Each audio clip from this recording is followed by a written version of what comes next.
My name is Curlee, and I'm here to talk to you today about the economy and overview of Servicorp's international expansion endeavors. So, what is Servicorp? Well, we are a necessary service in the modern business world as we provide physical and cloud-based data servers to large and small businesses alike. So, with a data server, it is different than a website as it is private. In the simplest of terms, it's essentially a private website that businesses use to communicate and store data and transfer information, all without it going into the public eye. Makes it very, very secure, and they're very necessary. So, because of that, we are doing very, very well financially and are on track to build several more in-house units that will be shipped around the country that we will then rent. And we currently have several units in cities like Los Angeles and New York. So the idea of a possible international expansion is something that we have analyzed and is very doable and very realistic for a company like Servocorp to do. So with this, I will show you why it is a great move and in the right direction for Servocorp to have international relations and opportunities. So our current headquarters are in Atlanta, Georgia. So our possible new international branch locations are Dubai in the United Arab Emirates, Hamburg in Germany, and Tokyo, which is in Japan. And here are the beautiful skylines of those three cities.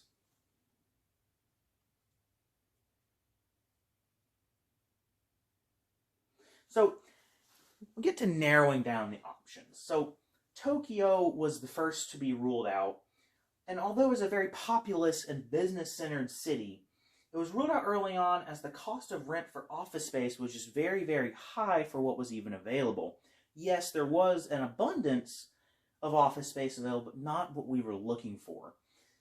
There were just lots of smaller, either very large or very small, and we kind of needed something in the middle, mainly because we were only planning to house a couple of employees max and our data server, which would require a clean environment and lots of ventilation.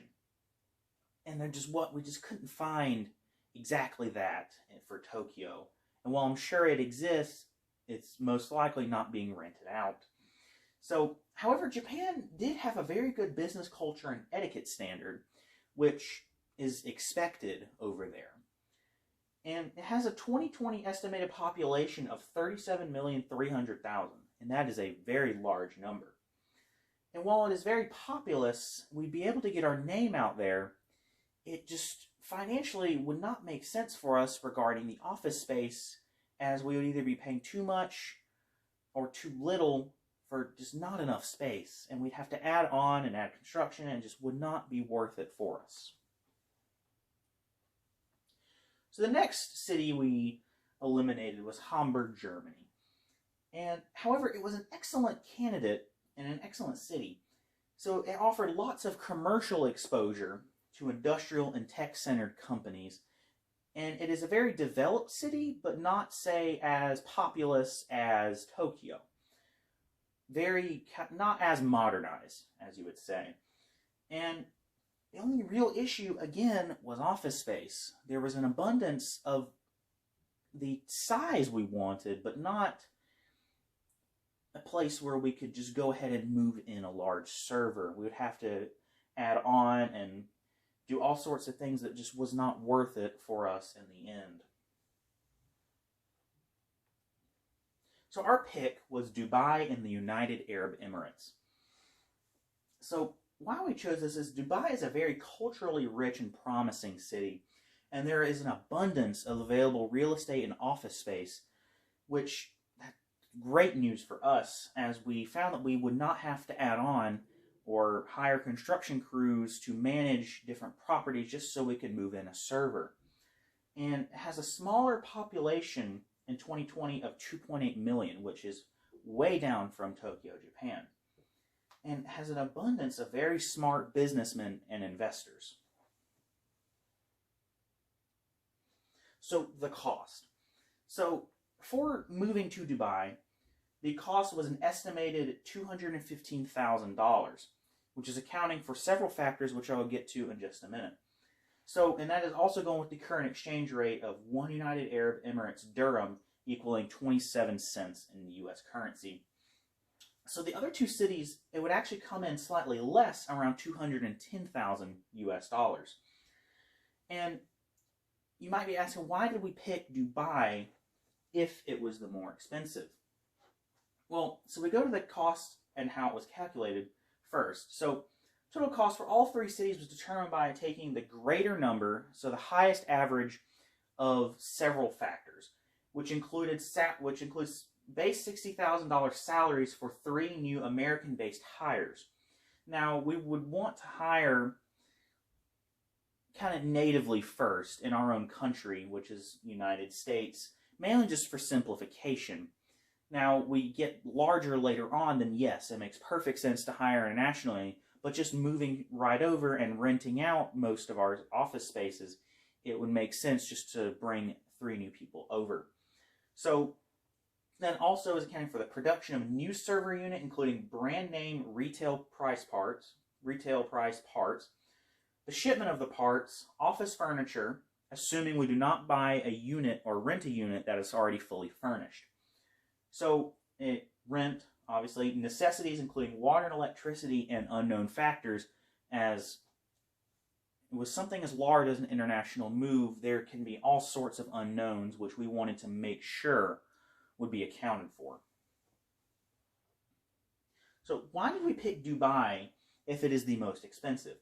Well, Dubai was picked because of its culture and availability of office space, with clean environments for our servers and the outward international appearance, and mainly the investment opportunities. So during the observation of these various office spaces, many had ample room for a large server without the ability of having to add on, say, with construction crews, having our office space being taken up most of the time, not being able to bring in a server right away, essentially losing money. We could just essentially build the server and bring it right over with these office spaces that were available in Dubai. So, and the investment opportunities from Dubai's intelligent and wealthy businessmen was what was the most intriguing, as they can be classified as early adapters and very smart investors, knowing trends and knowing when to jump on the trends to benefit themselves, which means benefiting us as well, after they see how necessary we are in the modern business world. So with that comes possible future expansion opportunities. So an additional benefit to Servicorp regarding expanding into Dubai is the investment opportunities I mentioned earlier. So what I mean by that is the businessmen invest money into us after seeing what we are and how much of a necessity we are, and then we put that money back into international expansion, expanding into places like Hamburg, Germany, and Tokyo, Japan, once we have gotten larger and have a larger income of cash. So with that backing, we don't just want to forget the other candidates. We want to remember them so that we can continue on with our expansions. And obviously, we would go with our other 2 candidates. And that's all I have. And here are my sources cited in this PowerPoint with the populations of Tokyo and Dubai and the current exchange rate from Dubai dirham, or UAE dirham. So next, my colleague Carson Alexander will go over the production resources of an international expansion like